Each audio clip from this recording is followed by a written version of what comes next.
안녕하세요. 김호준입니다. 탄핵 심판일이 다가오자 박 대통령 변호인단은 특검 자체가 위헌이라고 주장하고 있습니다. 말이 안 되죠. 특검 임명장을 수여한 당사자가 바로 박 대통령이고 특검 조사에 협조하겠다는 약속까지 했었습니다. 또 변호인단은 헌재에서 탄핵이 만약 인용이 되면 유엔사나 국제사법재판소에 제소할 것이며 국제사법재판소가 있는 네덜란드 헤이그에 현지 한인 변호사들과 소송을 준비 중이라고 했습니다. 실소를 금치 못할 말입니다. 국제사법재판소는 국가 간 분쟁을 다루는 곳이죠. 박 대통령이란 국가와 헌법재판소란 국가 간의 분쟁이 났나요? 국제사법재판소는 이런 사안을 아예 받아주지도 않습니다. 네덜란드 헤이그에서 활동 중인 현지 한인 변호사 누가 국제사법재판소에서 특정 국가의 탄핵 결과를 다시 심판해준다고 했답니까? 이런 건 주장이 아니라 구라라고 합니다. 아무리 구라를 쳐도 좀 말이 되게 쳐야죠. 김어준 생각이었습니다.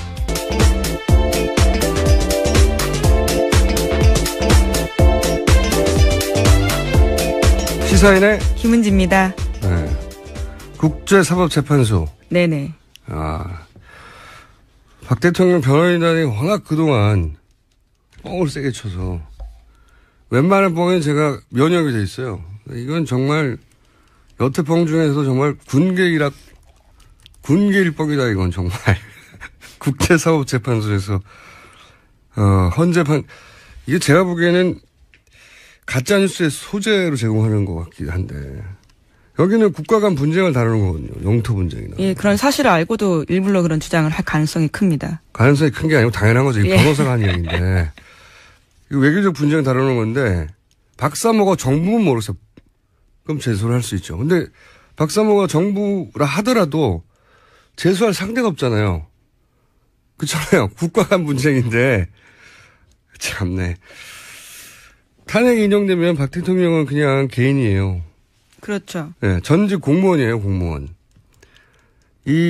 그 국제사법재판소를 비판하는 사람 중에 개인, 단체, 기업들 제소를 안 받아준다고 비판하긴 하는데, 아예 이 국제사법재판소가 생긴 이래로 재판 결과를 다 공개하거든요.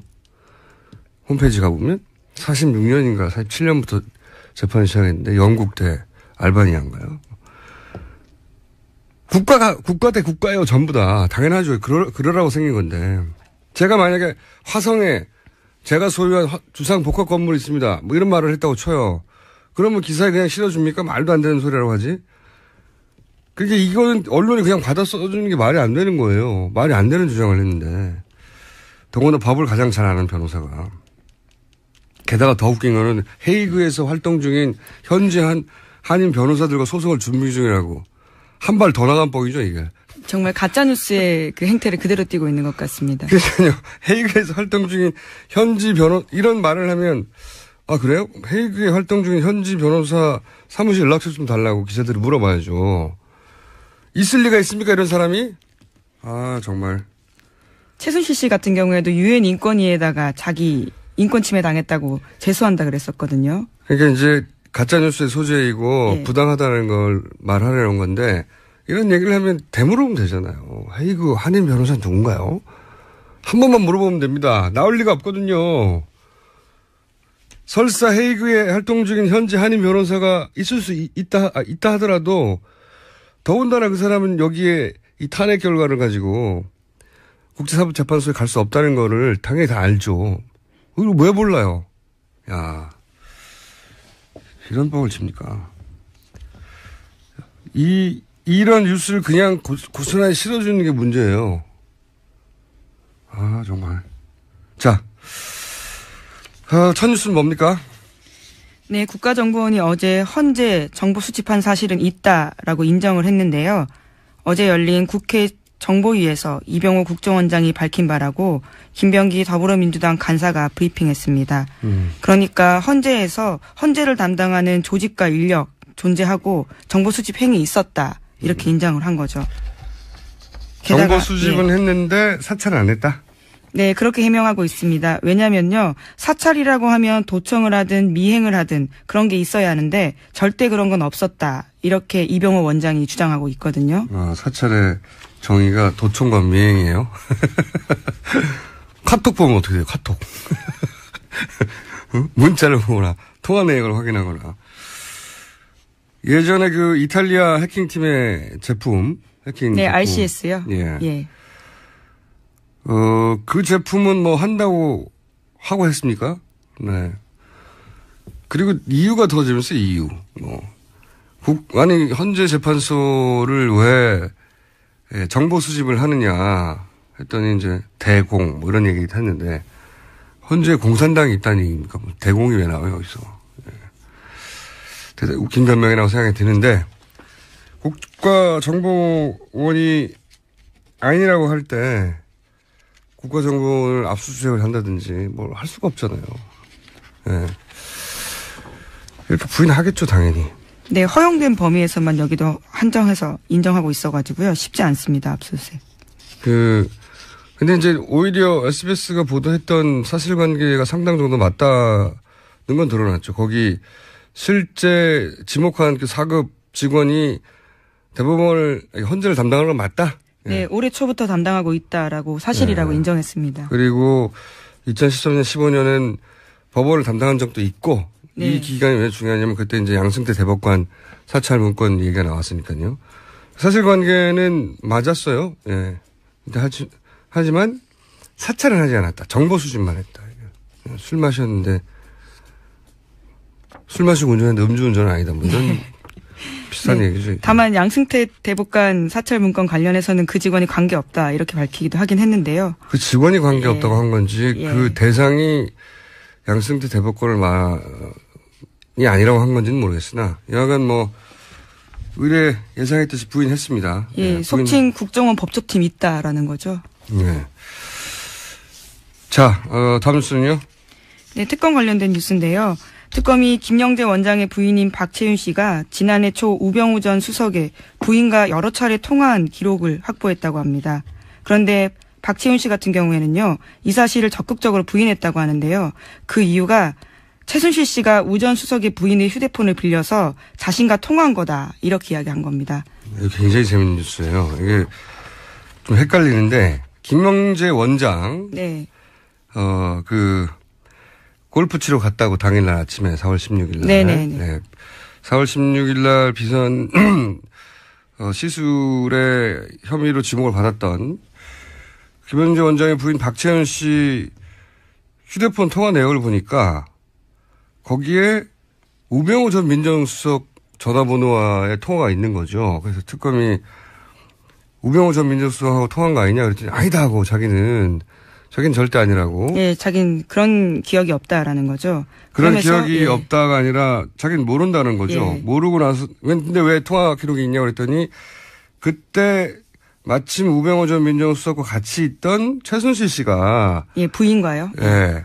부인과 우병우 전 민정수석의 부인과 같이 있던 최순실 씨가 그때 그 부인의 폰으로 나한테 전화를 한 거다. 한마디로 말하면. 근데 이제 이거는 김영재 원장 부인 박채윤 씨의 주장이 더 신빙성이 있는 것이 본인과 통화했다면 뭐 그 자체가 불법이 아니기 때문에 통화했다고 말할 텐데 자기는 모르고 그때 같이 있던 최순실 씨가 그 우병우 전 민정수석의 부인 폰으로 전화를 했다는 거잖아요. 예. 이게 재밌는 게, 우병우 전 민정수석의 부인은 최순실 씨를 아는데, 우병우 민정수석은 모른다고 한 게 되는 거 아닙니까? 장모도 지금 모른다고 네. 하고 있고요. 장인은 최태민 씨하고 절친이라고 이제 그런 증언이 나왔고. 예. 장모는 최순실 씨하고 40년 전부터 이제 봉사단. 예. 그때부터 알았던 사이라고 이제 증언이 나오고 있죠. 사진도 나왔고 우병우 민정수석의 결혼식에 최태민 씨가 왔다고도 증언이 나왔고 그리고 이번에는 이제 우병우 민정수석 부인이 최순실 씨와 가깝다라고 하는 정황이 나왔는데 우병우 민정수석만 몰라요. 최순실을. 온 가족이 속인 겁니다. 장인, 장모, 부인 모두가 최순실을 안다는 사실을 다 속인 거죠. 예. 굉장히 재밌는 기사입니다. 네. 앞으로 이거는 이제 검찰 특수본에서 더 추가 조사를 하겠죠. 예, 왜냐면요. 특검에서 더 수사를 진행할 수 없었던 게요. 이 휴대폰이 그러니까 대포폰이었다고 합니다. 그래서 이영선 행정관이 개통해 준 건데 사건이 터지고 버리라라고 해서 실물을 확보하지 못해서요. 더 수사를 진행하지 못했다고 합니다. 실물을 확보하지 못했지만 통화 기록이 남아 있으니까요. 예. 네, 추가 수사가 검찰에 의해서 우병우 민정수석 팀을 만들었다고 하니까 굉장히 재밌는 단신인데 재밌는 뉴스입니다. 그러니까 이제 우병우 민정수석의 가족 중에 우병우 전 민정수석의 이제 가족 중에 본인만 모르는 거예요. 네, 일관되게 모른다고 하고 있죠. 자, 다음 뉴스는요.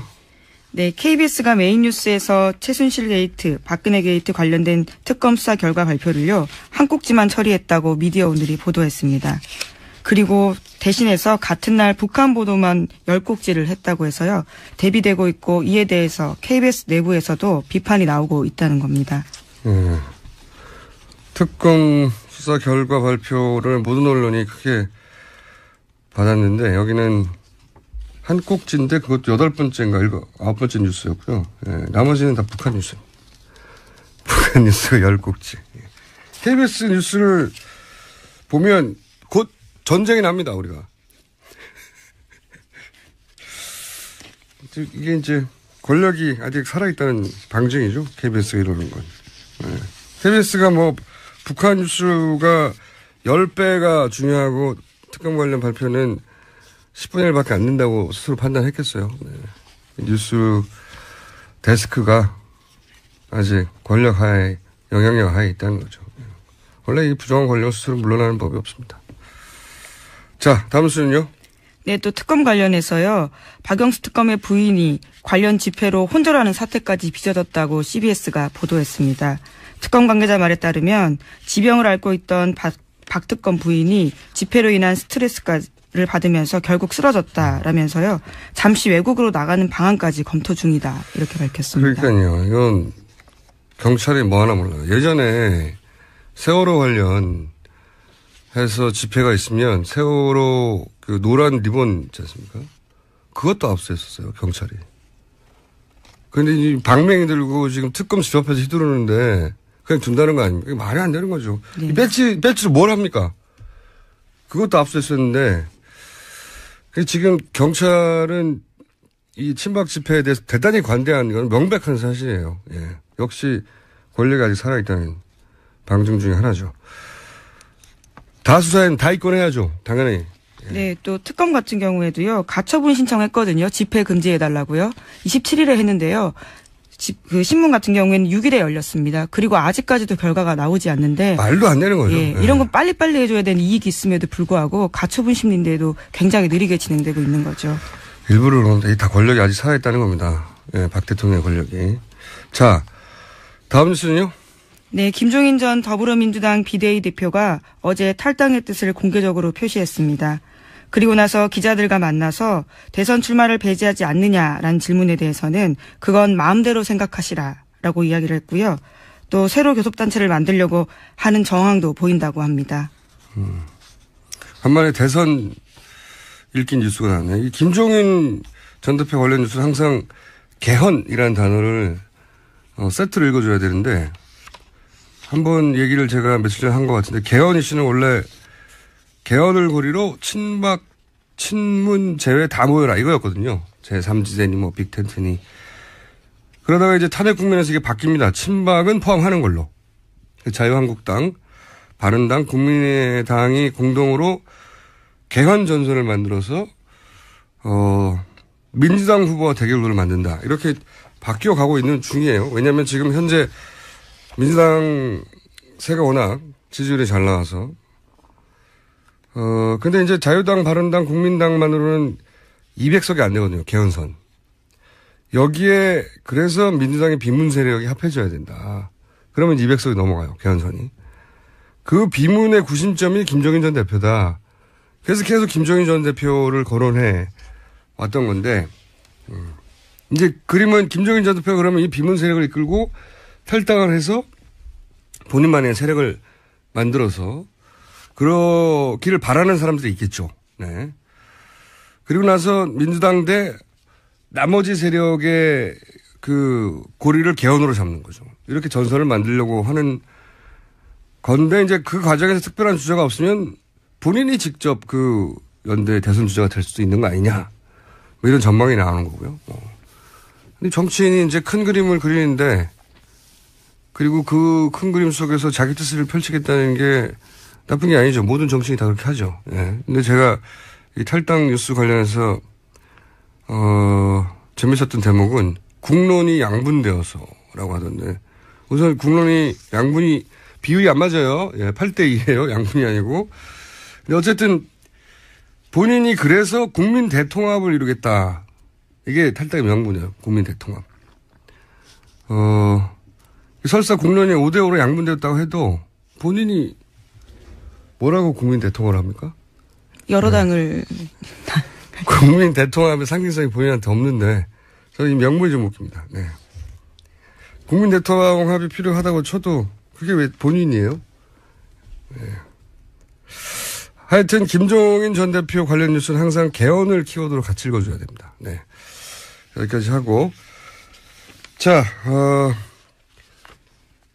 또 특검이나 최순실 관련 뉴스는 없나요? 예. 최순실 씨가요. 이번에는 장관 인사까지도 개입했다라는 서울신문 보도가 있는데요. 장관 인사뿐만이 아니라 대사, 금융권까지도 손을 뻗쳤다라는 건데 이임순 순천향대 교수 공소장에 따르면요. 이 교수는 서창석 서울대병원장 등을 통해서 보건복지부 장관, 교육부 장관, 식약처장, 베트남 대사 후보까지 물색해서 최순실 씨에게 추천했다라는 겁니다. 이게 제가 보기엔 말이죠. 박근혜 대통령 그 변호인단이 최근에 들어서 이제 박근혜 대통령 입장이라고 계속 주장하는 그리고 최후 진술, 최후 변론 내용도 그렇지만 박 대통령은 최순실 씨 추천으로 단 한 명도 임명한 적이 없다는 게 이게 입장이거든요. 혼자 낸 입장이고. 근데 이제 보면은 우리가 너무나 잘 아는 그 유명한 김종 전 차관부터 이임순 순천향대 교수 추천으로 들어갔다는 거 아닙니까? 본인이 인정했고 양자가 인정했어요. 예. 그러면 이임순 교수만 아는 사람을 대통령이 어떻게 알았죠? 김종 차관 같은 경우에는 하정희 순천향대 교수의 추천이 있었던 걸로. 예. 참. 그리고 차은택 씨는요? 예, 차은택 씨는 스스로 밝히고 있습니다. 최순실 씨 추천을 받아서 베트남 대사는요. 베트남 대사도 최순실 인정했는데 서창석 서울대 병원장을 또 이임순 교수가 추천했다는 거잖아요. 예, 주치의로요. 그리고 차은택 씨가 추천한 사람 때 있지 않습니까? 자기 스승, 삼촌. 예. 네네. 장관 교문수석 됐잖아요. 그러니까 우리가 너무나 잘 아는 이름들, 모르는 사람들 빼고 이름들 그 당사자들이 다 인정했는데 대통령은 아니라는 거죠, 지금. 네. 심지어 대통령 말이요 왔다 갔다 하는 게 정규재 TV와의 인터뷰에서 1월 초에 했었을 때는 문화 부분은 조금 있다 이렇게 또 인정한 바가 있거든요. 말씀이 왔다 갔다 합니다. 네, 지금 뭐 대사 장관 금융권 인사도 어제 저희가 한번 다룬 것 같은데 그 독일에서 예. 신용장을 개설해서 무역회사한테나 주는 신용장을 개설해서 정유라 대출을 해줬던 그 양반을 위해서 그렇게 사기업의 인사에도 개입을 했다는 정황이 나왔잖아요. 네, 이상화 KB 본부장이죠. 또 있어요. KT 광고 담당자로 들어가 있는 사람들. 네네. 네. 이동수 신혜성 씨요. 그 사람들은 뭐 대사 장관급도 아니에요. 그냥 사기업의 광고 담당자인데 그걸 대통령이 직접 지목해가지고 그 사람들 취직시키려고 한 거 아닙니까? 예. 네, 너무 많은데 우리가 모르는 건 더 많겠죠. 그렇죠. 초반에 조금 등장했었는데요. 대한항공의 고 아무개 씨라고요. 거기도 인사를 개입했었다라는 의혹이 있었습니다. 지점장으로 갔던가요? 예. 네, 독일에 있다가 제주도로 갔었는데요. 제주도에 예. 그 당사자들은 인정을 해요. 당사자들은. 그리고 추천하는 사람들도 내가 추천했다고 하고 그리고 자기가 추천하는 사람이 결국 임명되는 걸 보고 깜짝 놀랐다. 뭐 이런 얘기 계속 나오는데 네. 임명권자는 아니라고 하는 거죠. 예. 나는 단 한 사람도 그렇게 한 적이 없다. 예. 말이 안 되는 거죠. 예. 그러면 어떻게 알았대요? 한 명도 그런 사람이 없다고 하면 이런 제기되는 인물들에 대해서 나는 나의 루트로 이렇게 알았다라고 반론을 제기해야죠. 차은택은 이렇게 알았다. 김종은 이렇게 알았고 다 얘기를 해야 되는데 그건 없어요. 그냥 아니다. 당사자들이 다 맞다는데 본인은 아니다. 게다가 다이어리도 나왔지 않습니까? 우리 종범실록에도. 네네. 거기에 인사 관련된 자료 정말 많습니다. 거기서 특히 그 KT 인사 같은 경우 메모 다 있잖아요. 네. 전화번호도 쓰여 있고요. 대통령이 하라고 해서 한 걸로 다 돼 있잖아요. 근데 아니라고. 자, 한 꼭지 정도 더 제목 스크린 할 수 있을 것 같은데요. 뭐가 있습니까? 예, 지난 6일 경기 오산공구 기지에요. 사드 발사대 2기가 사드. 예, 도착했습니다. 큰 뉴스죠. 네, 저희가 탈핵 국면이어서 사실 미루고 있는 중요한 아이템 중에 하나인데 사드는 이제 미국이 중국을 상대하는 데서 우리를 장기말로 활용하는 거죠. 활용하는 거. 저는 그렇게 바라봅니다. 중국 입장에서 바라보면 예전에 왜 케네디 시절에 구소련이 쿠바에다가 미사일 갖다 두려고 했잖아요. 그 쿠바 위기로 여기는 거예요. 중국 입장에서는. 바로 코앞에 다가오니까. 예. 바로 코앞에서 자신들이 미국에 대해서 가지고 있는 핵 견제 능력 이거 약화시키는 장비가 오니까 중국은 이렇게 난리를 칠 수밖에 없죠. 예. 사드 관련해서 제 불만은 다른 거 다 떠나서 이게 북한이 미국까지 이제 미사일을 날릴 수 있는 대륙간 미사일을 ICBM을 개발하고 있고 그걸 탐지하려는 것도 중국을 견제하기 위한 사드인데 미국도 말하잖아요. 사드는 미국 본토 방어용이라고 미 의회에서 예산 따낼 때 그렇게 보고해요. 본토 방어용이라고. 트럼프도 얘기하셨습니까? MD 시스템이라고. 미사일 방어 시스템이라고. 예, 우리 국방부만 MD 시스템 아니라고 부득부득 우기고 있어요. 미국에서는 다 맞다고 하는데. 근데 이제 우리가 이걸 받아들여주면서 그 반대 급부로 미국으로부터 우리가 받는 게 뭐냐. 이게 있어야 될 거 아니에요. 예. 좋아. 국제 정치 역학적으로 이걸 받아줄 수밖에 없는데, 그리고 중국은 반발하는데 우리는 이렇게 해야 할 무슨 군사적인, 외교적인 또는 경제적인 이유가 있어. 이걸 설명해 줘야 되는데 마치 사드가 오로지 한반도만을 위한 것이라고 거짓말을 하니까 저는 이게 제일 큰 문제라고 생각해요.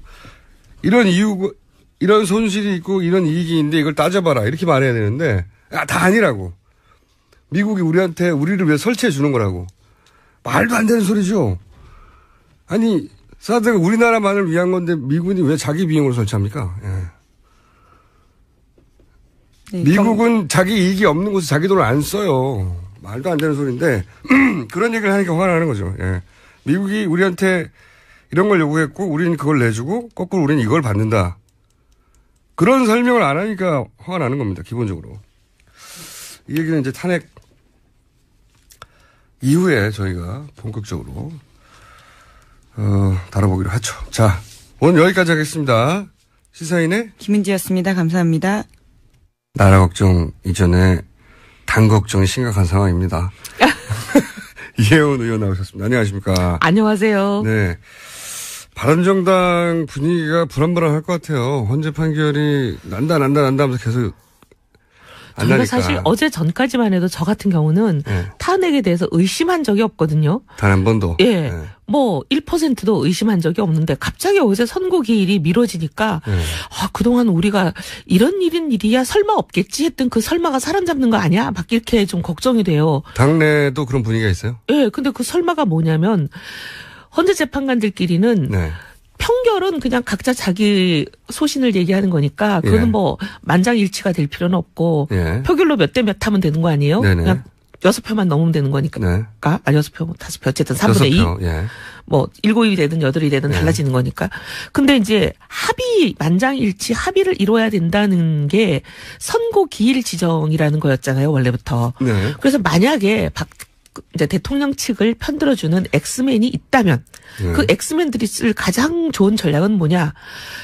평결에서는 자기들이 아무리 반대표를 던져봐야 이거를 뒤집지 못한다면 선고 기일을 3월 13일 이후로 넘겨서 이정미 재판관이 퇴임하게 만들고 그래서 7명 체제를 만들면 탄핵을 뒤집을 수 있는 거 아니야? 만약에 엑스맨이 2명이라면. 혹은 이제 새로 임명될 재판관이 이제 지명이 됐으니까 새로 임명된 그분이 지명이 되려면 한 달 정도 한 달 걸리죠. 걸린단 말이죠. 그러면 네. 그동안 공전하는 거죠. 네. 그러면서 연기되는 거죠, 또 다시. 심지어 이제 새로 지명된 이 재판관에 대해서는 이제 주변에 지인들의 평이 뭐냐면, 손해를 좀 보고 압박을 좀 받더라도 소신대로 하는 걸 본 적이 없다. 소신대로 하는 걸 본 적이 없다. 보통 그러니까, 이제 앞문장에 보면 손해를 보고 압박을 받더라도 반드시 소신대로 한다에. 아니 근데 그 지인들이 앞문장이- 그렇게 얘기를 해요. 뭐 사법연수원 동기생이나 이런 사람들 몇 군데 전화해봤더니 늘 보면 누구랑도 이렇게 사이가 나빠지는 걸 원치 척을 않기 지지 때문에, 않고. 예, 네. 척을 지지 않으려고 하기 때문에 특히 대세를 이제 추종해 간다. 윗사람이든 자기를 추천한 사람이든 이런 사람들과 굉장히 잘 지내려고 하는 성격이다 이렇게 얘기를 해요. 그런 우려가 좀 있다. 네. 예. 그분의 실력을 떠나서 그분의 성향이 그러하다는 그러하다는 세평이 있다는 거죠. 세평이 있어요. 예. 예. 그래서 이제 걱정하시기로는 3월 13일을 이러다가 넘기는 거 아닌가. 넘기면 이건 완전 탄핵은 정말 위험해지는 상황이 되잖아요. 넘겨서 혹시 이제 그러면 7인 체제가 되니까 그럼 새로 임명하자고 하고 또 한 달 지나가게 될 거고 그리고 나서도 그 8인 체제에서 이제 그 이전과는 다른 양상. 예. 이 벌어져가지고 이게 이제 기각이 돼버린다든가. 예를 들면 뭐 각하가 된다든가. 가능성에 관한 얘기인데요. 새로 임명될 걸로 예상되는 분이 예를 들면 어떤 압력이나 이런 거에 영향을 받아서 예. 기각적으로 돌아선다든가. 기각적으로 돌았으면 이거는 탄핵은 안 되는 거죠. 예. 계속 끌고 그냥 연말까지 갈 수도 있는 상황이 돼버리는 거예요. 두 명의 소위 엑스맨이 실제 존재하는지 아닌지는 모르겠으나 그런 얘기들이 많았는데 예. 지금 시점이면 나와야 하는 건데 아직도 안 나오는 걸 보니까 너무 불안한 혹시 거죠. 그 엑스맨 설이 사실인가? 이렇게 생각이 되면서 막 갑자기 어제 굉장히 저희는 많이 걱정했어요. 내부적으로. 예. 제가 진작부터 걱정하라고 말씀드렸잖아요. 아예 근거 없는 얘기는 아니다 싶은 여러 가지 정황들이 있는데 물론 뭐 그렇다고 해서 반드시 그 두 사람 혹은 뭐 두 사람 이상일 수도 있는데 그분들을 성향 분석 뜻대로 된다는 건 아니지만 이게 안심만 하고 바라볼 일은 아니다라고. 예. 그렇다고 뭐 저희가 뭐 헌재를 압박할 수도 없고 할 수 있는 카드는 없죠. 정말 기도만 하고 있어요. 더더군다나 바른정당 같은 경우에는 탄핵을 기치를 들고 분당한 곳이기 때문에 탄핵을 기치로 분당을 했기 때문에 지금 태극기 부대는 완전히 바른정당이 배신자라는 등 완전히 그냥 바른정당만 타겟으로 해서 죽이고 있잖아요. 거기다가 또 이제 저희는 기각이 되면 전원 총사퇴 의원직 떼겠다 이렇게 했기 때문에 저희는 이제 기각되는 순간 뭐 사라지는 상황이 될 것 같아요. 저는 사라지진 않을 거라고 봐요. 네. 왜냐하면은 사퇴서 내도 의장이 받아줘야 되는데 그런 국회의원 그만큼의 국회의원이 한꺼번에 사라지는 걸 국회의장이 받아줄 리가 없죠. 하지만 어쨌든 정치적으로는 굉장히 입지가 좁아지는 네. 상황이 되는 거고 네. 좁아지는 정도가 아니라 이제 뭐 어떻게 합니까 이거. 그게 말도 안 된다고 생각이 드는데 이 정도 사안에도 탄핵을 못하면 정말 어떻게 하라는 거죠? 아니 사실은 이게 뭐 바른정당의 문제가 아니라 대한민국의 문제죠. 그러니까요. 만약에 이런 혐의, 증거, 물증, 온갖 개 증언 이렇게 나왔는데도 탄핵이 통과가 되지 않는다면 탄핵은 도대체 언제 쓰라고 만들어 놓은 제도인지. 그러니까요. 정말 이 정도 사안. 이건 헌법에서 탄핵이란 제도를 없애는 게 맞다고 생각해요. 저도 그렇게 생각하는데, 네. 예. 하지만 우리는 8인 중에 한 명이 아니기 때문에. 자, 그리고 저희 PD가 기도하신다고 하니까 기도는 저쪽이 훨씬 많이 하는 것 같다고 지금. 그쪽이요? 3일절 나와서도 하고. 이런 말 하면 죄송하지만 도대체 누구 기도로 들으실지 분명할 것 같아요. 이분 행보에 대해서 어떻게 생각하십니까? 이게 영향을 바른당에도 미칠 것 같은데, 김종인 전 대표가 탈당하셨잖아요. 네. 이제 탈당을 예고했죠. 곧 탈당할 것 같은데. 오늘 탈당기를 접수한다고 또 뉴스에 났더라고요. 네, 근데 그 뉴스들이 맞는 적이 별로 없어가지고요. 아, 그래요? 네. 그런데 여하간 이게 이제 바른정당에는 민주당에는 좋지 않은 뉴스고 바른정당에는 좋은 뉴스 쪽으로 분류될 수 있는 건데 예, 딱 그렇지만 않다 하더라도 하나의 가능성이 열릴 수도 있으니까. 자 김종인 전 대표가 우선 대선 후보로 본인이 직접 선수를 뛸지도 모른다. 이런 얘기들이 있는데 그건 어떻게 보세요? 저는 현재로서는 뛸 가능성이 99%다. 그리고 정말 앞으로 이제 뭐 정치 상황이 격변을 해서 예상치 못한 김종인 대표님 생각에 전혀 예상치 못했던 상황이 전개된다면 이게 이제 의도가 무산되는 거죠. 계획은 세웠지만 실행이 안 되는 그런 상황이 될 수 있는데 그런 특별한 이변이 없으면 저는 실행하실 것 같다. 대선 주자로 출마하실 거라고. 왜냐하면 지난 9월 달부터 벌써 주변에 있는 분들 얘기가 나온다. 그리고 상당히 준비하고 있다. 뭐 심지어 어떤 분은 실탄도 준비하고 있다. 실탄이라 하면 자금. 네. 그러니까 김종인 전 대표가 새누리당에도 있었기 때문에 그쪽 분들하고도 친하잖아요. 친한 분들이 많은데 그런 소식통을 통해서 나온 이야기가 본인이 직접 나올 준비를 지난 9월부터 이미 하고 계셨다. 그때 9월 달에 제가 그런 얘기를 들었어요. 9월 초에. 그 이후로 쭉 들은 얘기 좀 해보세요 한번. 들은 얘기는 어쨌든 계속 그 얘기 진행형이에요. 진행형. 예, 계속 근데 이제 준비중이다. 그때 당시로는 연말 전에 선언을 하시지 않을까 했는데 이게 이제 계속 생각보다는 좀 미뤄져서 오늘까지 왔는데. 해서 이제 타이밍은 밀렸고. 예, 사실 9월 달만 하더라도 최순실 사태는 예상도 못했던 시점이잖아요. 그렇죠. 그랬는데 이제 최순실 사태가 생기고 또 탄핵이 되고 하니까 조금 미뤄진 것 같기는 하고. 하지만 9월 달부터 이미 나왔던 얘기다. 네. 근데 어느 당으로 가지 않는다 하는 거는 그렇게 하실 것 같아요. 그래서 지금 이제 뭐 우리 당내라든지 여의도 참새들 얘기는 바른정당에서 선출된 후보. 여기 뭐 이제 정운찬 입당설까지 있으니까 거기까지 합해진다면 어쨌든 뭐 한 서너 명의. 입당설입니까? 입당 예정입니까? 제가 보기엔 입당하실 것 같은데. 네. 그것도 뭐 본인이 발표하셔야 확정되는 거니까요. 하지만 소식통이 있을 거 아닙니까? 저도 뭐 99% 입당 같아요. 자, 그럼 99% 입당 이후에 네. 바른정당에서 이제 그러면 대선 후보가 3명이 되는 거죠, 현재. 3명 되는 거죠. 3명 네. 되고 바른정당에서 어쨌든 경선을 통해서 누가 후보가 선출되잖아요. 되면. 그다음에 국민의당 쪽에서도 손학규 후보가 되든 뭐 안철수 후보가 되든 누가 되든 한 명이 되고. 천정배 전 대표도 있습니다. 어머나 죄송합니다. 천 대표님 정말 죄송합니다. 네. 네. 그런데 그렇게 되고 나면 이제 김종인 지금 전 대표 경우에는 독자 세력으로 계시다가 결국은 이 독자 세력이 있나요, 근데? 지금은 혼자 나오는데. 아니 뭐 배지가 좀 따라 나오지 않겠어요?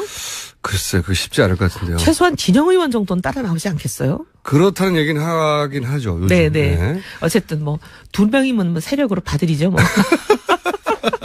네, 그렇다고 치고. 그래서 계시다가 결국 이 어떻게 보면 세 개의 스몰 텐트가 연합, 단일화, 연대 뭐가 됐든지 간에. 그럴 때 본인도 선수한 사람으로 나와서. 그럼 하나의 빅텐트가 되지 않나. 거기서 결국은 본인이 선택받는 그런 길로 나서게 될 거다.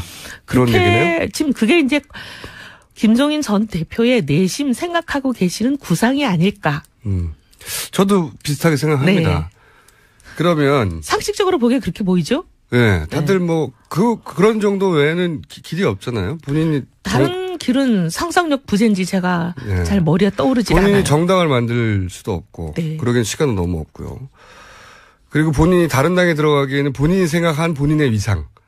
본인 스스로는 당 대표급인데 다른 데 들어간다는 것도 그렇고, 그죠? 다른 당에서 당대표 맡으십시오 하고, 오라고 할 리도 없잖아요.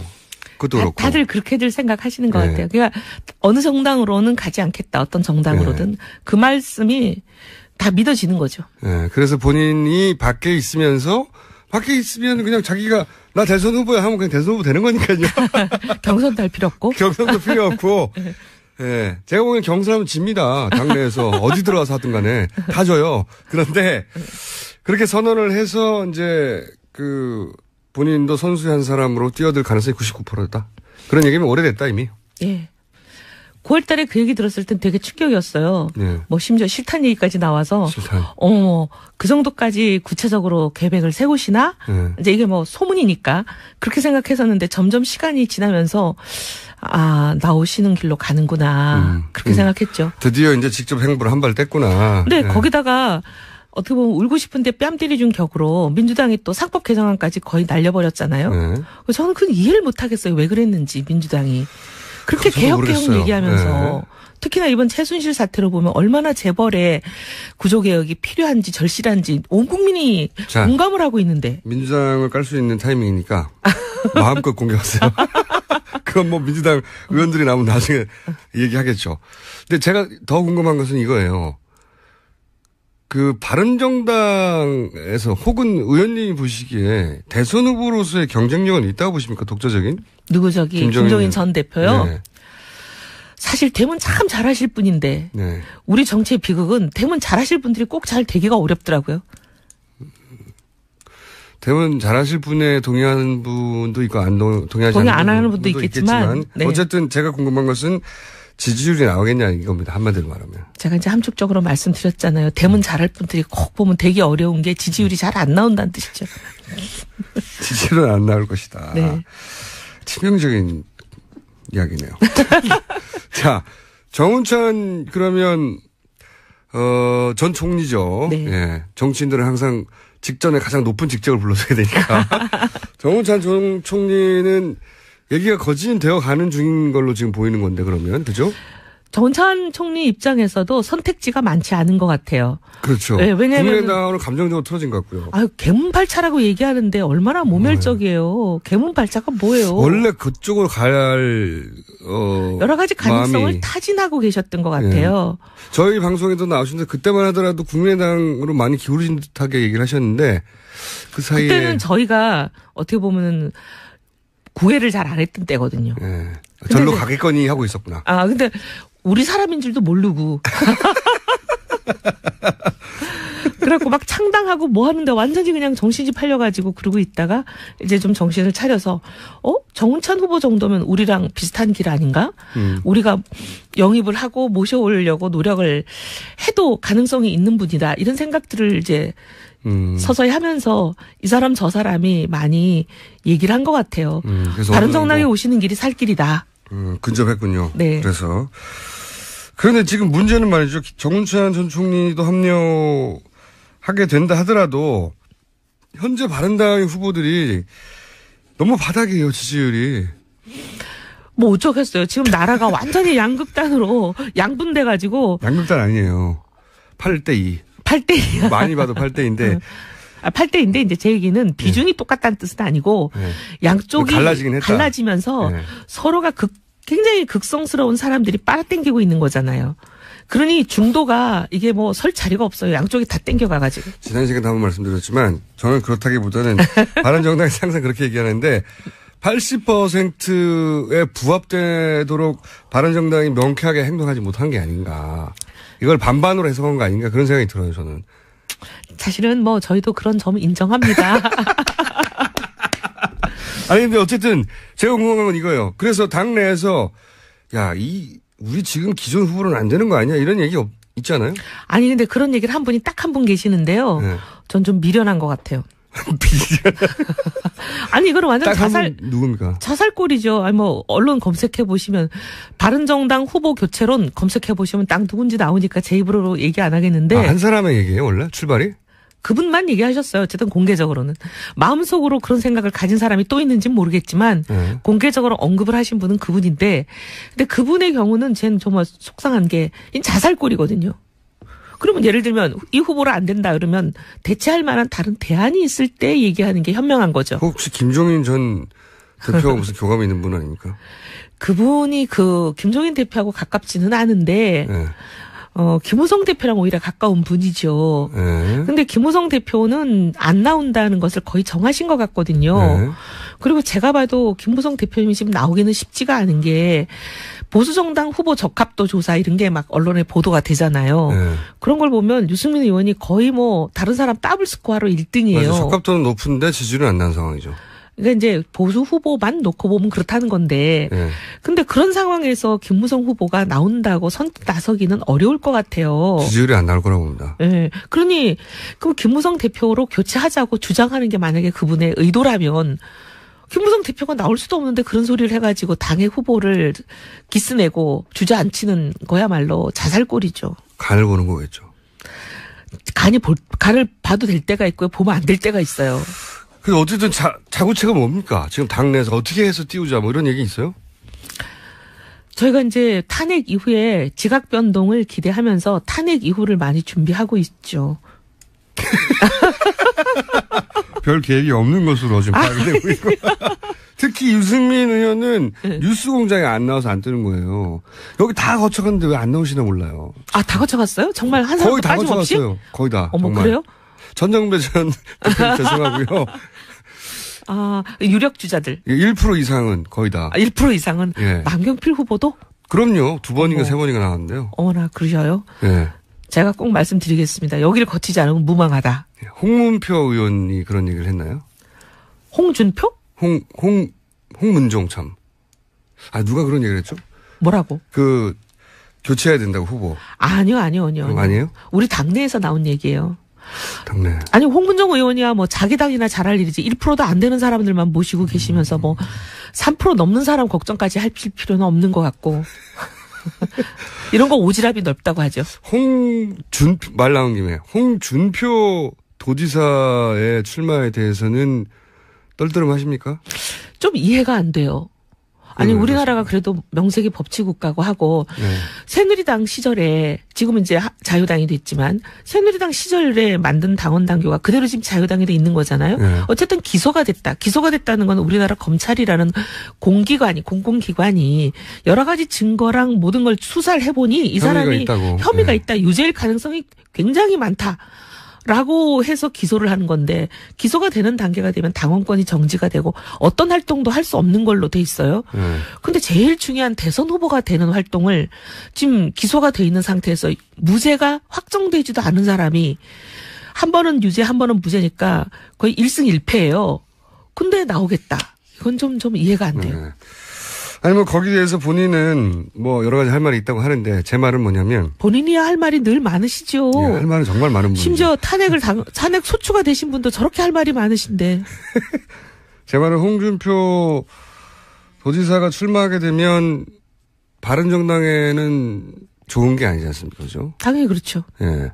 그렇지 않아도 지금 주목도가 바른정당 후보들이 다 안 오고 있어서 걱정인데, 홍준표 도지사가 가장 잘하는 게 사람들이 본인을 홀리는 거.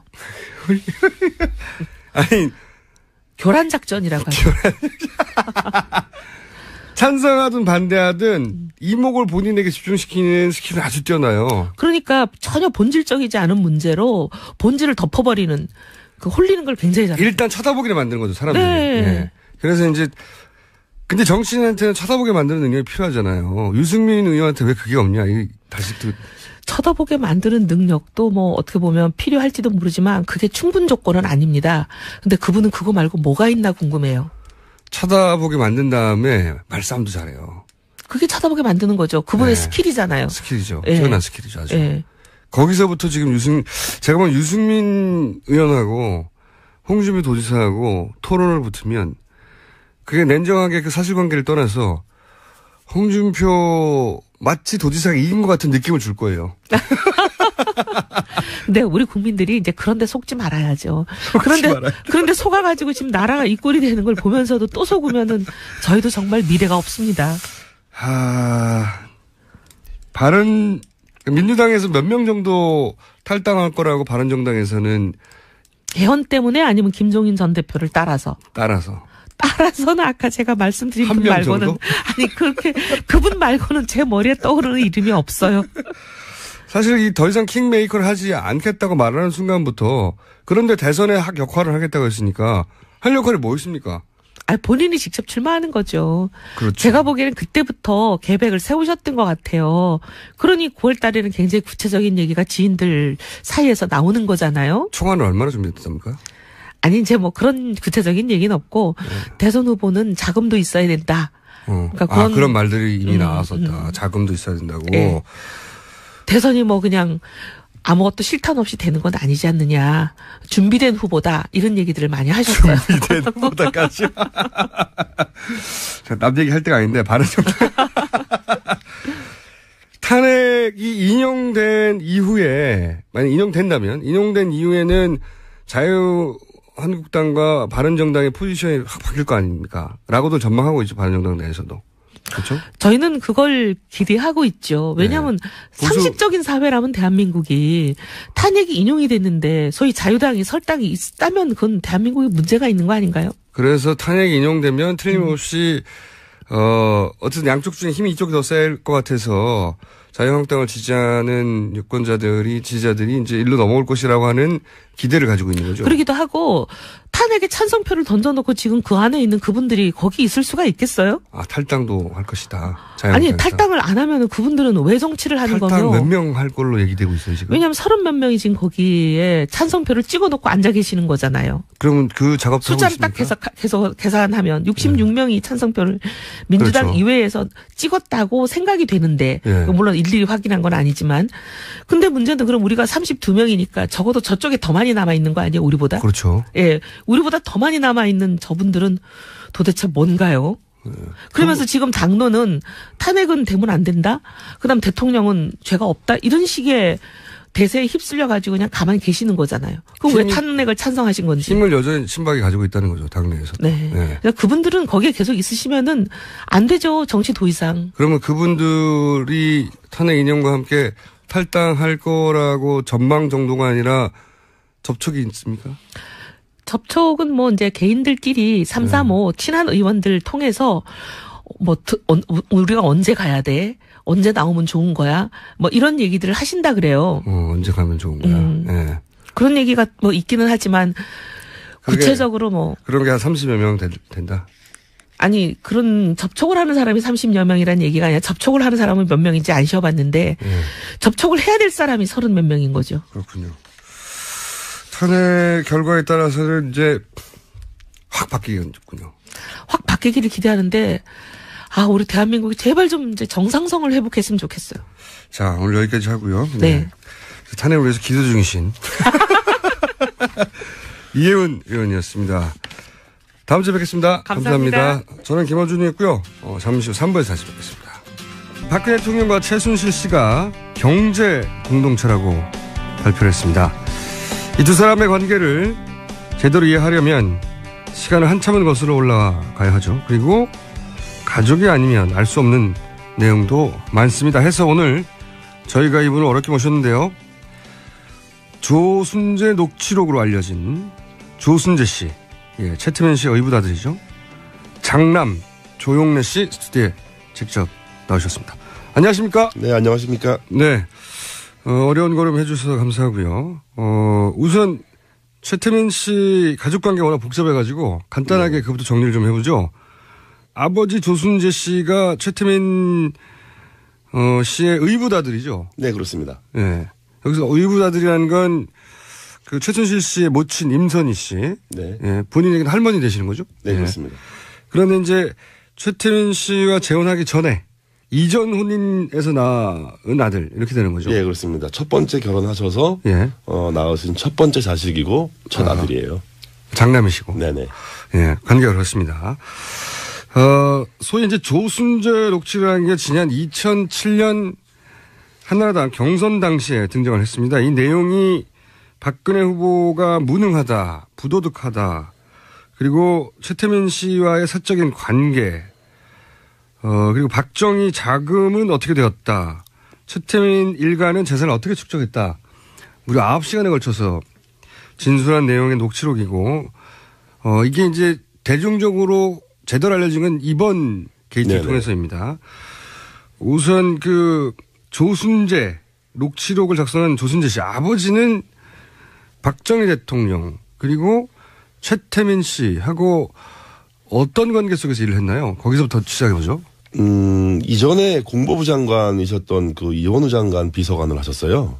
누가요? 저희 아버지께서요. 조순재 씨께서. 장관 비서관을 하셨다? 네네. 네. 비서관을 하시다가 유경수 여사 일주기 추모 사진전을 이제 기획을 해요. 예. 그 기획을 맡아서 74년도에. 75년도죠. 75년도에. 네, 75년도에 이제 추모 사진전을 기획을 하시는 거를 시작으로 함께 일을 하는 그런 많은 과정에 동참하게 되죠. 장관 비서관이었다가 그 추모 사진전이 있으면서 박정희 대통령 밑에서 일을 했다는 건가요? 박정희 대통령이라기보다는 이제 박근혜 씨하고 최태민 씨가 이제 함께 진행하는 계획한 추모 사진전을 조순재 씨가 저희 아버지께서 이제 참여해서 직접 기획하고 실행을 해서 성황리에 잘 마치게 되죠. 네, 그거를 기회로 이제 좀 능력을 인정받고 그러면서 본격적으로 이제 구국봉사단이라든지 뭐 이런 쪽의 재단 일에 관여하시게 됩니다. 아하. 그 최태민 씨가 대한구국선교단 일을 본격적으로 할 즈음부터 합류를 하신 거군요. 네, 그렇습니다. 처음부터 시작했습니다. 그러면은 박근혜 대통령을 굉장히 오래 전부터 알았던 사이네요. 74년 5년부터. 네, 그렇습니다. 예, 네. 가까이서 봤을 것이고. 네. 자, 그렇게 맡게 돼서 이제 그 이후로 쭉 처음에는 구국 선교단으로 출발하셨고 그 이후에는 어떤 일들을 박근혜 대통령이 어떤 일들을 도맡아 하셨는지 좀 설명을 해 주십시오. 75년부터 이제 구국 선교단 홍보실장으로 일을 하셨고요. 홍보실장이요? 네. 그러면서 이제 많은 그 단체들이 생겨나죠. 뭐 여러 가지 봉사단들, 새마을 봉사단부터 예. 이런 많은 단체들의 일에 이제 개입을 하셔서 일을 진행하시고 예. 그러다가 이제 신군부가 들어오던 그 이제 박정희 대통령이 서거하신 이후에 79년 12월 26일. 예, 12.6 사태 이후에는 이제 공백이 생겨요. 예. 그러다가 84년도부터 영남재단. 84년도 영남재단. 예. 영남재단에 이제 전무로 내려가셔서 예. 대구에서 이제 일을 하시죠. 직책은 그러했고 실제 거기서 했던 일의 내용은 뭐였답니까? 재단 전체를 장악을 하고 예. 재단 전체를 실무적으로 관리하는 입장이셨어요. 전체를. 네네. 영남대학교와 영남재단, 뭐 영남투자금융. 예. 그러니까 영남투자금융은 영남대학교가 1인 주주였던 예. 회사였고요. 그리고 알려지기로는 영남대가 당시에 재산을 빼서 최태민 씨에게 넘겨주고 뭐 이런 일들이 있었다고. 네네. 그런 고발들이 있었는데. 네. 그 내용도 좀 설명해 주시죠. 아마 제가 알기로는 이제 아버지 하셨던 일이 예. 최태민 씨에게 예. 최태민 씨가 원하는 일들을 예. 직접 실행을 해서 전달을 해주는 원하는 일들이라는 건 여기서 이제 뭐 자금이든 뭐 인사권이든 뭐 이런 예. 전반적인 재단 관리 업무를 총괄 관리를 했었기 총괄했다는 때문에. 거죠. 네. 예. 거기 자금도 들어가 있는 거죠. 네, 그렇겠죠. 네. 제가 듣기로는 아버지 최태민 씨가 가장 후회했던 일 중에 하나가 박정희 전 대통령의 그 돈을 최태민 일가에게 옮긴 것이다. 네네. 라고 이야기한 적이 있다는데 이게 내용이 어떻게 되는 겁니까? 그러니까 기본적으로 아버지는 자기가 기여한 부분이 예. 어떻게 직접적으로 기여했는지 명확하게 설명하시지 않았지만 예. 자기가 그렇게 기여했고 자기가 개입했다라는 부분에 대해서 예. 자책을 되게 많이 하셨어요. 그 자책했다는 내용이 이게 자기가 어떤 식으로건 그렇게 박정희의 자금을 예. 최태민에게 넘어가게 하는데 예. 자기가 일조했다. 맡은 역할이 후회스럽다. 이제 그런 부분을 많이 자책하셨죠. 네. 생전에. 네네. 그러니까 박정희 전 대통령의 뭉칫돈이 어디 갔느냐 말들 얘기하고 또 일각에서는 그것이 최태민 씨에게 옮겨졌다라고 주장하는 사람들도 있는데 아버지가 생전에 본인이 그런 역할을 일부 했고 네네. 거기에 대해서 후회했다. 네네. 그렇군요. 그리고 이제 당시 아버지가 2007년에 이명박 캠프를 굳이 찾아가서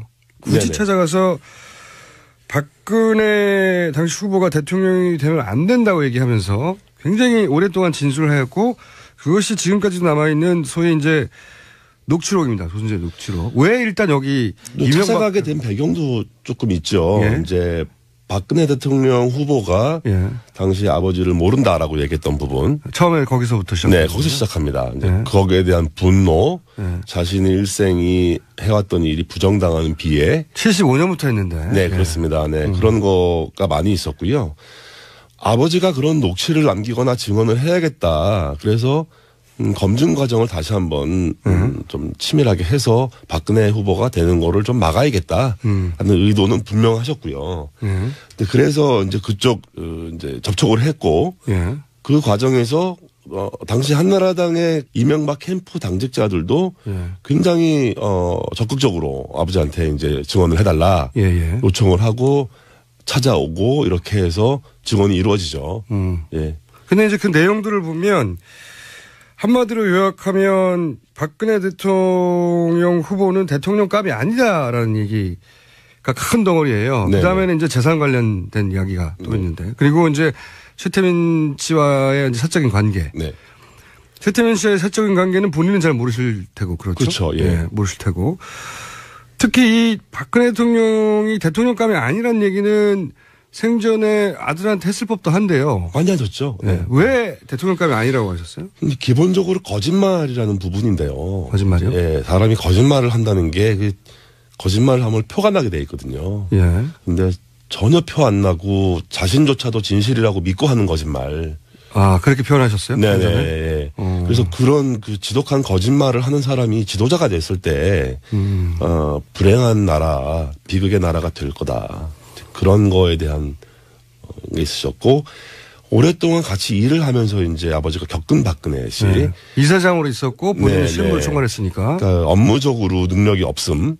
업무적인 능력이 없다는 거를 뿐이 아니라 무책임하다는 부분. 다시 말하면 어떤 의미에서 뭔가 일이 잘못되고 나면 책임은 자기는 회피하고 쏙 빠지고 다른 사람들이 다 이제 대신 뭐 책임져야 되고 본인은 모른다고 거짓말하고. 네네네. 네. 그게 이제 하루 이틀 된 일이 아니라는 거죠.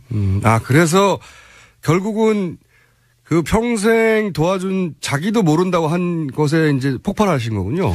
뭐 그것도 폭발했지만 사람들은 이제 아버지를 아는 많은 분들은 오해를 충분히 할 수 있는 상황이긴 했어요. 어떤 의미에서? 뭐 박근혜 정도 되는 사람이 당신을 모른다고 하면 당신 뒤로 좀 뭐 받은 거 있지 않냐.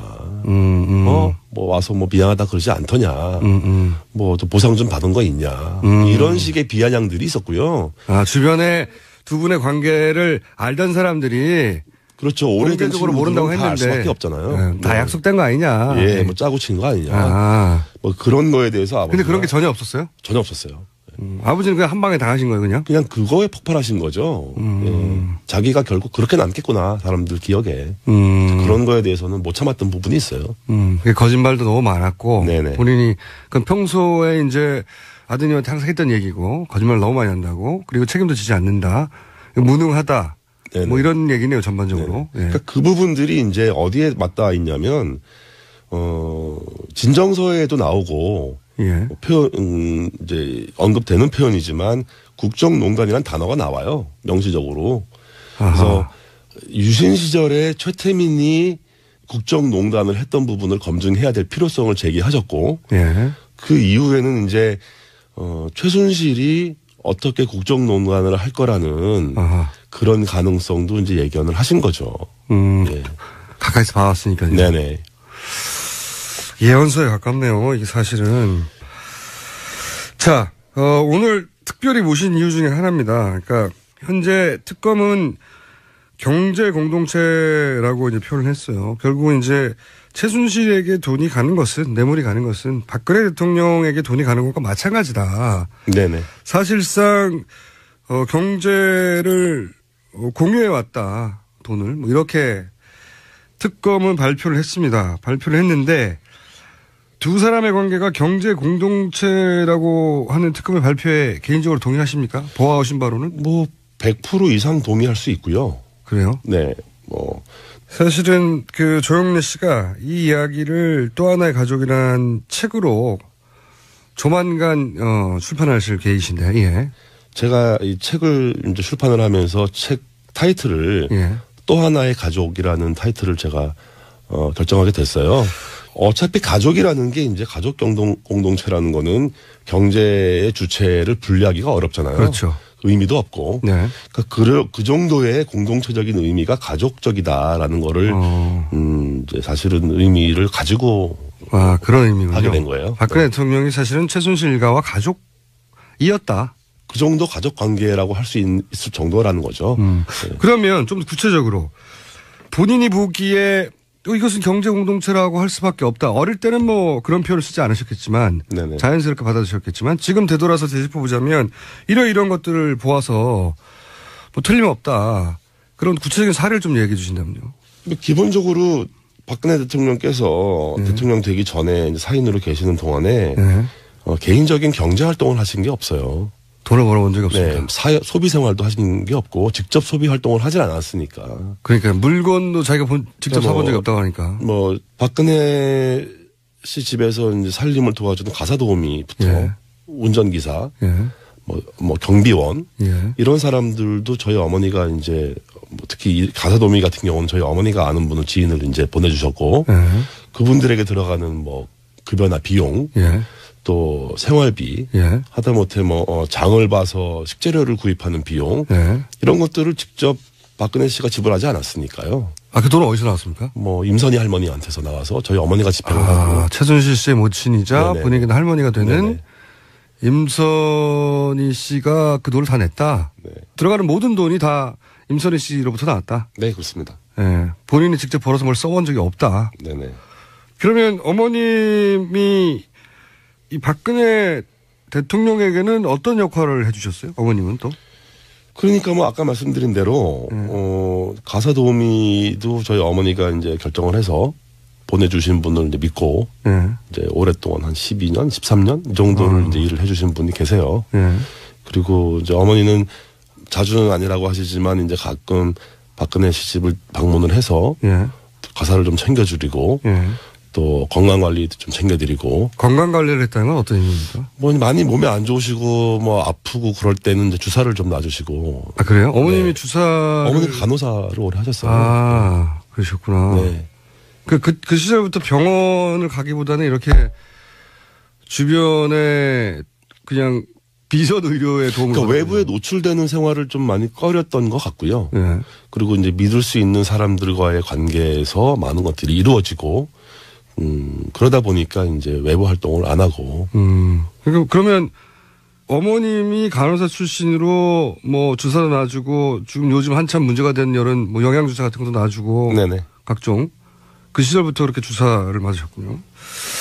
자, 그럼 또 한 분을 또 여쭤보지 않을 수가 없는데 이제 임선희 씨가 돈을 다 줬다. 생활비가 뭐고 그렇게 알고 계신데 할머니인 임선희 씨와 그러면 박근혜 대통령과의 관계는 어떻게 설명할 수 있습니까? 어떤 관계였습니까? 그야말로 가족 같은 관계고 딸처럼 챙기고 보살피는 그렇게 이제 저희는 알죠. 경제적으로 후원뿐만 아니라. 네네. 그럼 예를 들어서 지금 언론에 보도되기로는 국회의원 선거 나갔을 때. 네. 그때는 최순실 씨가 아니라 임선희 씨가 생전이었기 때문에 임선희 씨가 오히려 그런 역할을 주도적으로 다 했다. 지금 최순실이 하는 것으로 알려진 후원이라든가 도와준다든가. 이제 그 부분은 경제적인 어떤 영향력을 임선희 할머니가 가지고 계셨을 때고. 그때는. 네. 그러면 그때는 경제권을 할머니가 가지고 있을 때요? 그렇게 알고 있어요. 그때까지는.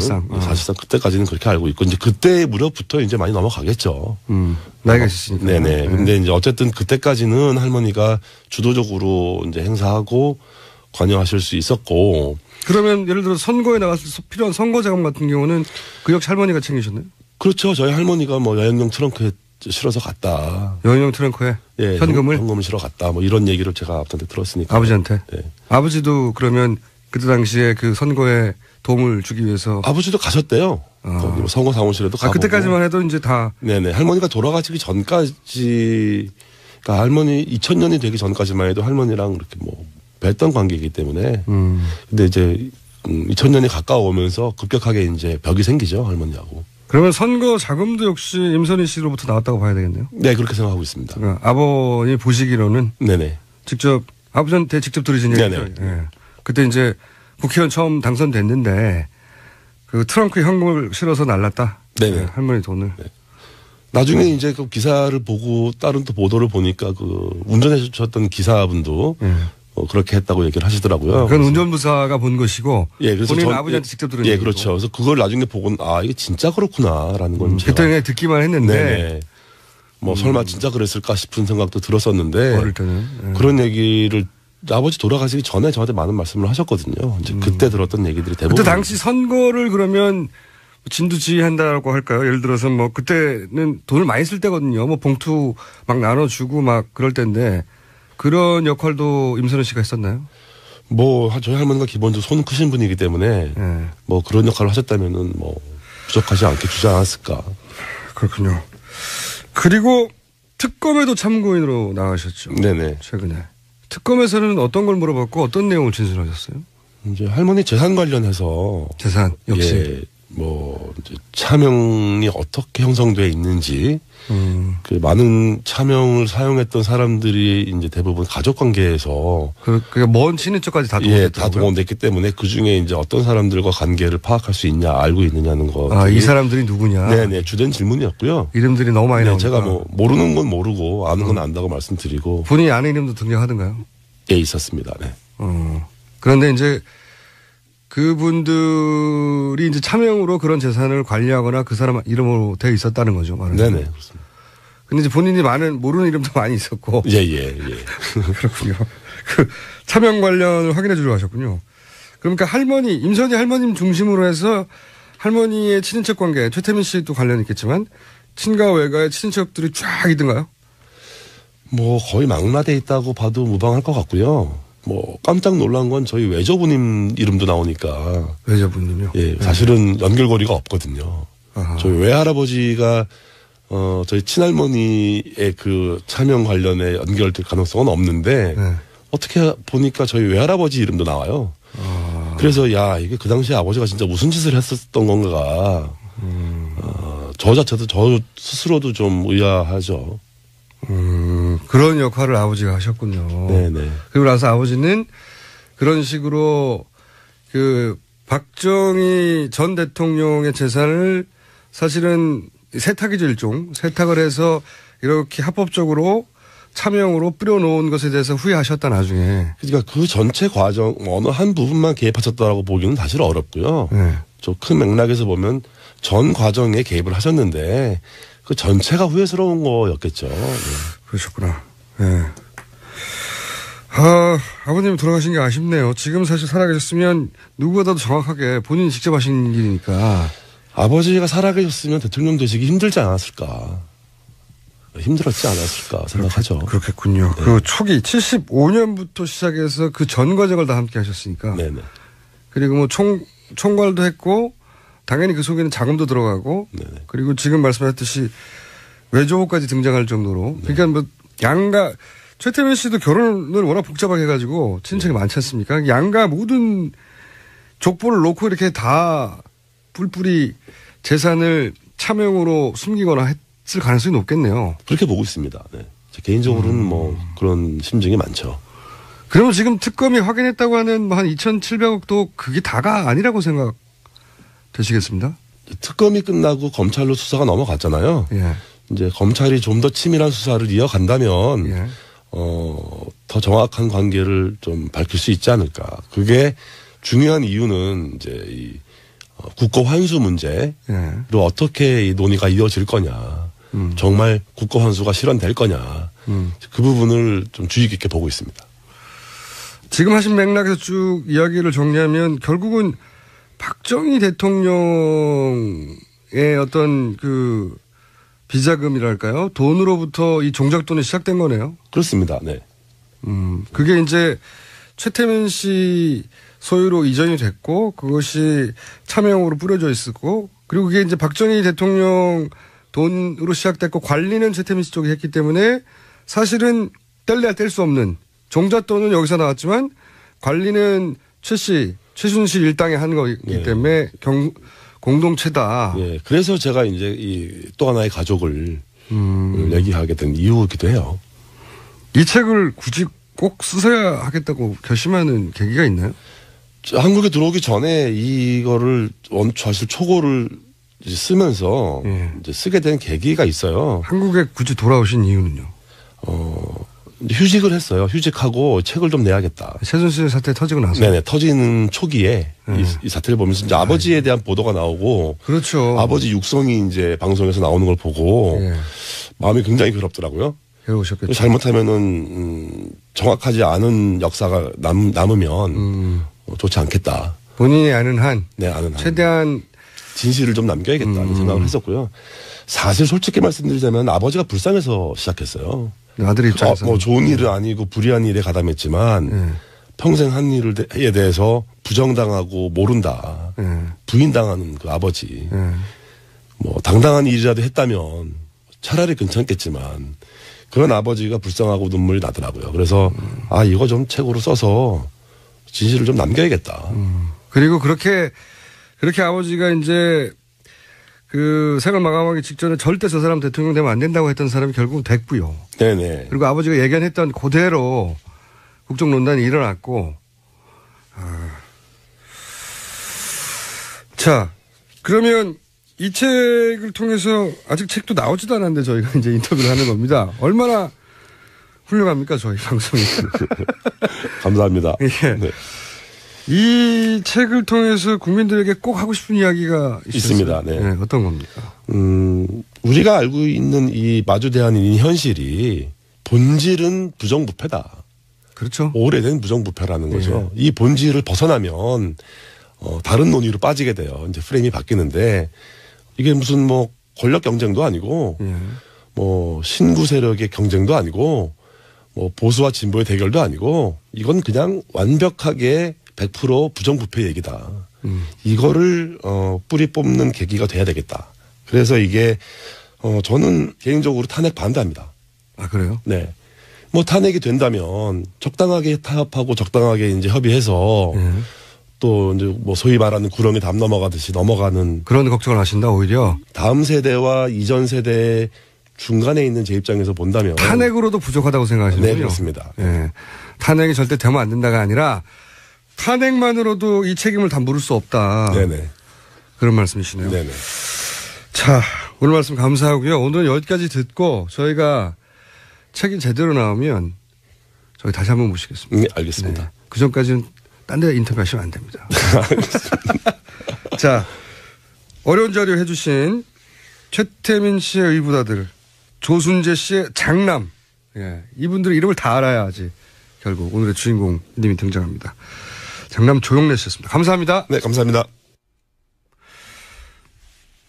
조영래 씨 책 원고 일부를 제가 사전에 확인을 했는데 그 내용 중에 최태민 씨와 박근혜 대통령의 사적 관계에 대한 내용도 있습니다. 대단히 구체적인 장면을 조영래 씨 모친이 직접 목격한 건데요. 예. 목격한 상황에 대해서는 역겹다. 이렇게 모친이 표현하고 있는데 어떤 상황인지는 책에 출간되면 확인하실 수 있겠습니다. 친절한 에이스 시간. 친박 집회 동원 제보 문자가 좀 있습니다. 네.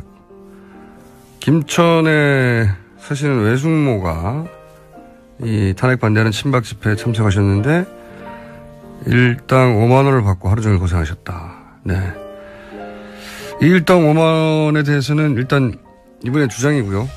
여튼 이런 제보 문자들이 제법 있습니다. 그리고 버스, 택시에 의해서 이제 태권 도장을 운영하는 태권 도장에서 운영하는 노란 버스의 기사님. 네. 아주 재밌어요. 차에 탄 초등학생들과 시국에 관해서 열띤 토론을 벌이고 있다고. 네. 태권 버스 기사님. 네. 아주 훌륭하십니다. 그리고 또 색다른 곳에서 뉴스동장 듣는 제목 계속 이어지는데, 경기도 모 부대 군 간부의 부인입니다. 네. 근데 PX를 지나가는데 뉴스 공장에 나오네요. 좋습니다, 아주. 예. 여기는 순천의 한 병원입니다. 정형외과 5인실인데요. 내 옆에 환자가 뭔가를 들으면서 킥킥거리는 겁니다. 알고 봤더니 김어준 뉴스 공장. 네. 가구 박사입니다. 매일 많은 화물차가 집결되는데 모든 사람이 들을 수밖에 없도록 뉴스 공장 볼륨을 최대치로 키우고 있습니다. 훌륭하신 분들이 참 많군요. 네. 앞으로도 택시, 버스, 트럭 의외의 곳에서 뉴스 공장이 들리면 제보를 해주십시오. 그리고 이런 집회에 탄핵 반대하는 친박 집회에 참석하셨거나 참석하신 분들의 가족분들의 제보도 저희가 문자로 받고 있습니다. 여기까지 하겠습니다. 팟캐스트의 과학이라는 장르를 열어 제낀 당사자입니다. 과학하고 앉아있나요? 원정우 씨 나오셨습니다. 안녕하세요. 예, 안녕하세요. 예. 자, 정통각을 떠난 지가 오래됐어요. 네, 오래됐죠. 오래됐고. 기억도 안 나요, 언제인지. 네. 탄핵 국면에 안드로메다로 가고 있는 중인데 오늘은 어떤 내용입니까? 네, 방금 들어보니까 저 친박 집회 뭐 동원 제보 이런 얘기 나오던데. 네. 태극기 집회라고 하는데 저는 이제 태극기 오남용 집회라고 보통 얘기를 합니다. 오남용. 네. 얼마 전에 밥 먹다가 욕도 얻으셨다고. 네. 근데 200만 밥 먹는데 명이 그 지금 방금 말씀하신 거는 이제 박근혜 대통령 변호인단 중에 한 분, 모 네. 변호사가 태극기를 몸에 두르고 네네. 식사를 하셨는데 그걸 보고 있던 한 주민이 태극기는 그런 데 쓰는 데 있는 게 아니라고. 냅킨이냐 뭐 앞치마냐. 태극기가 그러냐고 막 흥분하셔가지고. 네. 그런 영상이 인터넷에서 화제입니다. 네. 뭐 얼마 전까지만 해도 집회에 200만 명이 모인다고 하더니 요즘 500만 명이 모인다고 주장을 하시더라고요. 그렇죠. 500만 명. 어제는 뭐 700만 명 설도 나왔다고 하는데 500만 명이면 서울시 인구 반이 나왔다는 얘기인데 거기에. 그렇죠. 서울 시민의 절반인데 예. 이게 이제 듣다 보니까 과연 가능한 일인지 의심이 들죠. 네, 그 공간 안에 500만이 들어갈 수 있는가. 그렇습니다. 이걸 또 과학적으로 검증하는. 예. 바로 그런 시간입니다. 본인이 직접 하신 건 아니죠. 일단은 지난번 촛불 집회 인원 관련 연구를 발표하셨던 그 성균관대 신소재 공학부의 원병목 교수님한테 제가 의뢰를 드렸습니다. 계산을. 일단 가장 바탕이 되는 질문. 예. 500만 명이 모이기 위해서 어느 정도의 공간이 확보되어야 하느냐가 기본이겠죠. 그렇죠. 그래서 교수님이 열심히 계산을 하셔가지고 어제 제게 결과를 알려주셨어요. 네. 네, 이게 또 이 방면에 학문이 있더라고요. 아, 그래요? 네, 이 계산은 그 군중 밀도 추산 전문가인 영국 맨체스터 메트로폴리탄 대학의 전문가가 있군요. 네, 군중 밀도 추산 전문가라는 직업이 있습니다. 군중 밀도 추산 전문가. 이 키스 스틸 교수의 연구에 기반한 건데요. 키스 스틸 교수라고 있답니다. 네, 실제로. 있습니다. 네. 군중 밀도를 페르미 밀도와 최대 한계 밀도로 추산하는 방식이라고 합니다. 무슨 말인지 모르겠고요. 네. 네, 이 연구에 따르면 서 있는 군중의 경우 페르미 군중 밀도는 평방미터당 3명 정도라고 합니다. 1m 안에 예. 군중이 밀집했을 때는 3명 정도로 3명 본다. 정도가 평균이다. 네. 그래서 500만 명이 이 기준으로 모이려면 167만 평방미터의 광장이 필요한데 이게 어느 정도 넓이냐 하면 축구장 228개. 축구장 228개. 네. 또는 서울광장 126개. 서울광장 네. 126개. 예. 또는 여의도광장 67개와 맞먹는 면적입니다. 여의도광장 67개. 네. 어마어마한 공간이 어마어마한 공간이 필요하죠. 네. 사실 사람만 서 있다고 쳤어요. 네, 사람만 서 있다고 치는 거죠. 네. 근데 1평방미터라는 게 1평이 아닙니다, 이게. 그렇죠. 예, 1m, 1m 공간이니까. 사람이 이게 바짝 붙어 있는 정도예요. 상당히 바짝 붙어 있는 경우인데, 이 키스 스틸 교수의 그 최대 한계 밀도는 평방미터당 5명이래요. 꼼짝도 못하고 서 있는 그 콩나물 시루 같은 상황이죠. 콩나물 시루가 되면 5명까지 들어갈 수 있다. 그렇습니다. 네. 예, 물리적으로 불가능한 건 아니니까 이게. 그렇죠, 그렇죠. 네. 이 경우에는 조금 작은 공간이면 됩니다. 네. 100만 평방미터면 충분하고요. 100만 평방미터. 축구장 137개. 137개. 서울광장 76개. 서울광장에 76개가 필요하다. 여의도광장 40개. 서울광장 우리가 하나밖에 없는데 76개가 필요하다. 예, 그렇습니다. 그래서 원병목 교수님은 이제 500만 명이 모이는 집회가 그 지역에서 불가능하다고 정리를 해주고 계십니다. 그건 너무 당연하네요. 네. 서울광장 하나밖에 없는데 76개가 이어붙여서 빡빡하게, 그러니까 이거는 1m 안에, 가로 세로 1m 안에 5명이 서 있다는 거거든요. 거의 만원 버스에 가까운 상태죠. 그렇죠. 네. 꼼짝도 못하는 그런 상황이어도 서울광장에 76개가 이어붙여져 있어야 되는 거니까. 네. 이게 공식이 존재한다는 거고. 공식이 존재하는 거죠. 네. 페르미 군중 밀도라고 하는 것입니다. 군중 밀도 추산 전문가. 키스 스틸이요? 키스 스틸 교수요. 네. 이거 외워두시면 좋겠네요. 영국의 키스 스틸 교수가 그 군중 밀도 추산 전문가로서 공식이 있는데. 네. 뭐 검색하면 아마 이 공식이라는 게 나오실 겁니다. 네. 500만이 있으려면은 서울 광장에 126개가 필요해. 네. 예. 조금이라도 숨쉴 공간이 있으려면. 126개. 근데 이제 영상 같은 거 보면 뭐 팔 벌려가지고 쓰신다 이런 얘기도 있는데. 네. 이게 불가사의한 상황이죠. 좌우로 정렬하고 쓰세요. 네. 초반에. 그러니까요. 네. 근데 아무래도 이게 신중해야 할 되게 중요한 사안이 아니겠습니까? 정치적으로 예민하고. 그래서 혹시나 또 가능한 일이 아닌가 제가 또 여러 각도로 고찰을 해봤습니다. 그러니까 단순히 우리가 외국 전문가의 말만 믿지 말고 그렇죠. 네, 검증을 해보자. 네, 또 교수님 같은 경우는 또 이제 학문적인 또 부담도 있고 하니까 이런 영국 전문가의 공식을 준용하여 네. 국내 신소재 공학 교수님께서 그렇습니다. 계산을 하였고 네. 네, 그런 걸 다시 또 원종우 씨가 또 재검토를 예, 주변의 상황들을 이제 고려해서 일단 화장실 문제를 한번 생각해 보겠습니다. 화장실이요. 예. 500만 명이 다 화장실에 가지 않는다고 가정하겠습니다. 예. 근데 제가 촛불 집회 갔던 경험으로 보면 2명에 한 번 정도는 결국 가게 되더라고요. 그렇죠. 한 두 시간 정도 있으면. 네, 몇 시간씩 있으니까요. 그럼 250만 명이 화장실 가야 됩니다. 그래서 제가 그간 이 태극기 오남용 집회가 중심지로 삼았던 서울광장 주변하고 이런데 제 화장실을 다 검토를 했습니다. 지도를 다 갖고 왔는데요. 여기 이렇게 보시고요, 한번. 예. 자, 개방 화장실, 지금 네. 집회가 했을 때 서울시에서 이제 화장실을 개방하라고. 그렇습니다. 왜냐면은 이런 문제가 크게 발생하니까 개방하라고 요구를 했어요. 네. 그래서 보통 왜 건물에서 화장실 못 쓰게 하는 경우가 많은데. 많죠. 이곳들은 개방된 것이고 그 개방된 목록이 있어요. 목록이 있습니다. 그 목록을 서울시에서 공개를 했거든요. 여기 되니까 네네네. 사용하시라고. 네. 그게 50구입니다. 50구. 네, 사실 여기가 다 합치면요. 서울광장과 시청역 주변에 9개, 서울광장과 을지로 입구 쪽에 12개, 그리고 좀 북쪽으로 올라와서 세종대 사거리까지 하면 16개 더 있습니다. 예. 요것만 합치면 이제 태극기 오남용 집회의 근거지 주변에 지금 37개 정도가 존재를 하는데요. 그 아래쪽으로는. 네네. 네. 그 다음에 위에 선심 써가지고 위에 이제 광화문 메인 광장, 여기는 이제 그분들 나와버리가 아닙니다만은 광화문 메인 광장에 13개. 이제 일본 말이죠. 네. 구역. 네. 예. 구역입니다. 네. 죄송합니다. 그 다음에 종로 2가 사거리하고 안국역 45개, 또 광장 좌측 쪽에서 총 128개까지 우리가 찾을 수가 있습니다. 총 128개. 네. 그렇지만 화장실이 128개면 곱하기 2나 3을 해야 되잖아요. 그렇죠. 거기에 사로가 있잖아요. 사로. 1사로, 2사로, 3사로. 제가 그래서 변기를 10개라고 가정을 했습니다. 10개까지는 안 되지만 10개라고 상당히 많이. 네. 그래서 이걸 계산했을 때 250만 명이 화장실을 쓰려면 한 변기당 1953명이 사용해야 된다. 라는 결론이 나옵니다. 10개로 쳐도. 예, 변기 1개 1953명. 아니, 이게 오래 참으실 수도 있고요. 네, 그렇긴 하지만 한 5만 명 모이는 야구장 화장실도 경기 끝나면 난리가 나잖아요. 그렇긴 해요. 근데 변기 하나당 1953명을 소화해야 되는 이 아비 교환이라는 것은 상상하기도 어려운 좀 참상이라고 볼 수 있죠.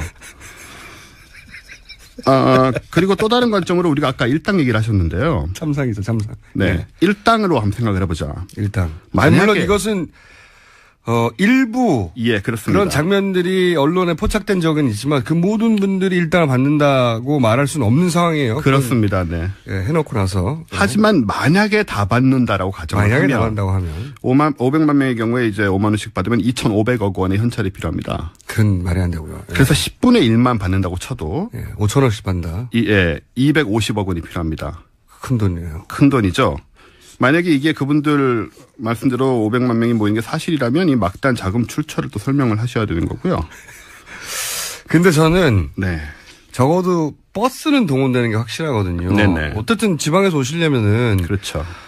그 버스가 정말 많이 와요. 네. 오는데 그 버스 숫자를 다 세고 그 예. 버스를 한 대 대절. 그러니까 제가 들었던 그 서울에 오는 그런 집회에 참여한 구체적 케이스 중에 이런 게 있어요. 돈을 직접 내는 분들이 있습니다. 네. 2만 원을 내면 아침, 점심, 저녁을 주고 서울 구경을 시켜준다. 네. 라고 하는 지방 노인정에서의 홍보를 듣고 참여했던 분한테 한 다리 건너서 들은 이야기인데. 네. 그러니까 2만 원으로 커버가 안 되거든요. 버스비, 그렇죠. 버스 대절비하고 네. 식사 세끼하고 중간에 간식 커버가 안 돼요. 네. 커버가 안 되니까 분명히 추가 비용이 필요한데 그걸 이제 버스랑 곱하면 그 추가 비용만 따져도 도대체 어디서 나올까. 그렇죠. 아무튼 주장하는 수가 많아질수록 그 네. 문제가 미스테리가 되는 것이죠. 또 버스 얘기를 지금 하셔서 말씀인데요. 네. 만약에 버스로 이 인원이 다 모인다고 가정을 했을 때는 50인승 버스 10만 대가 필요하지 않습니까? 10만 대는 네. 아니고. 예. 그런데 서울 시내 모든 버스를 다 합쳐도 13,155대입니다. 이게 시내버스, 마을버스, 공항버스, 전세버스 그리고 시티투어버스라고 있죠. 예, 예. 그거 20대까지 합친 겁니다. 지하철도 타고 올 수 있으니까요. 네. 그래서 이 서울 시내 버스를 다 동원하면 6에서 70만 명 정도가 한 번에 움직일 수 있어서 당연히 지하철 생각을 하시게 되죠. 그럼 지하철이 나머지 430만 명을 소화해야 되지 않습니까? 집회 지역 근처에 지하철역이 한 10개 남짓 있는데요. 서울에 이제 지하철역이 311개가 있습니다. 어쨌든 이 10개 역을 통해서 나머지 430명이 모여든다면 지하철역 하나당 43만 명씩을 소화해야 되는 건데요. 인구 43만 명의 도시로는 의정부시, 구미시, 파주시, 제주시 같은 곳이 있습니다. 제주시가 통째로 움직이는 역 하나에서 움직여야만 가능하다는 것이죠. 아니 그 당일날 사실 지하철 별걸 다 계산했어. 당일날 지하철에서 그 이용 그 숫자 나오잖아요. 나오죠. 600만 명은 어림도 없는 숫자예요. 말도 안 되는 얘기죠. 네. 말도 안 됩니다. 그다음에 마지막으로 이건 약간 좀 그런 부분일 수 있지만 500만 명의 무게를 한번 생각해봤습니다. 그건 왜? 1인당 몸무게가 50kg이라고 보면 원체 많으니까 500만 명이면은 2억 5천만 킬로그램, 즉 25만 톤이 되거든요.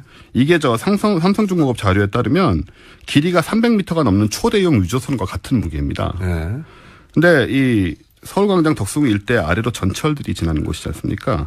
이 지하에 큰 공동들이 있습니다. 공동들이 있다. 네. 이 엄청난 무게 때문에 집안 치마, 초거대 싱크홀, 그리고 지하철역과 선로가 이게 파괴되는 재앙이 일어날 수 있죠. 그거는 확인해 보셔야 될 것 같아요. 왜냐하면 분산돼 있잖아요. 예, 그렇습니다. 무게가 분산돼 있잖아요. 하지만 저 유조선의 길이가 300m라는 점을 생각해 보면 이 분산 효과가 과연 그렇게까지 클 것인가라는 점을 생각해 볼 수 있죠. 거의 한 300m 이내에 다 있긴 있었으니까요. 그렇죠. 네. 그 안에 500만 명이 모여 있다면 이런 위험도 있을 수 있다. 사실 군중 밀도 추산 전문가 카스 스틸이요? 키스 스틸이요. 키스 스틸. 이분 방식대로 계산해서는 서울광장이 이제 126개가 필요하니까 서울광장 하나밖에 없는데 126개를 이어붙일 공간이 안 나오잖아요. 거긴 절대로. 전혀 안 나오죠. 이어붙여봐야 한 4-5개밖에 안 나와요. 그러니까 절대 안 되는데 이분이 놓친 게 있습니다.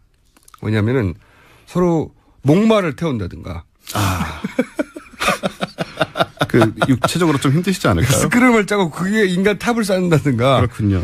그런 방식이 등장하지 않았나 한번 체크해 볼 필요가 있어요. 그 경우에는 이 하중 문제가 더 심각한 문제로 발생하게 되죠. 자, 참 쓸데없는 내용이었는데. 네. 정리를 하겠습니다. 거의 끝나가니까. 그래서 500만 명이 모이는 거는 물리적으로 불가능하다고 결론 낼 수밖에 없고요. 그건 말이 안 되고요. 네. 만약에 그게 가능하다고 하면 이게 지금 인류 역사상 500만 명의 인파가 모인 적이 한 번도 없더라고요. 제가 확인해 보니까. 그럴 수가 없어요. 말씀하셨잖아요. 그런 정도의 공간이 나오지도 않고요. 500만 명을 한 번에 모으는 건 과거에는 당연히 불가능했고. 네. 왜냐면 그 사람들을 모으려면은 그 정도면은 과거에는 한 나라의 인구거든요. 네, 네덜란드 인구가 될 거예요. 옛날에 뭐 적벽대전이니 300의 페르시아 군대라 봤자 100만 명, 200만 명이거든요. 그래서 이걸 만약에 했다면은 인류 최초의 쾌거가 되는 거라서 증거 자료를 가지고 기네스북에 등재를 하시면 국위 선양할 수 있는 기회라고 생각이 됩니다. 500만 명보다 인구가 작은 나라가 많습니다. 많습니다. 그 나라 인구를 다 모았다는 거니까.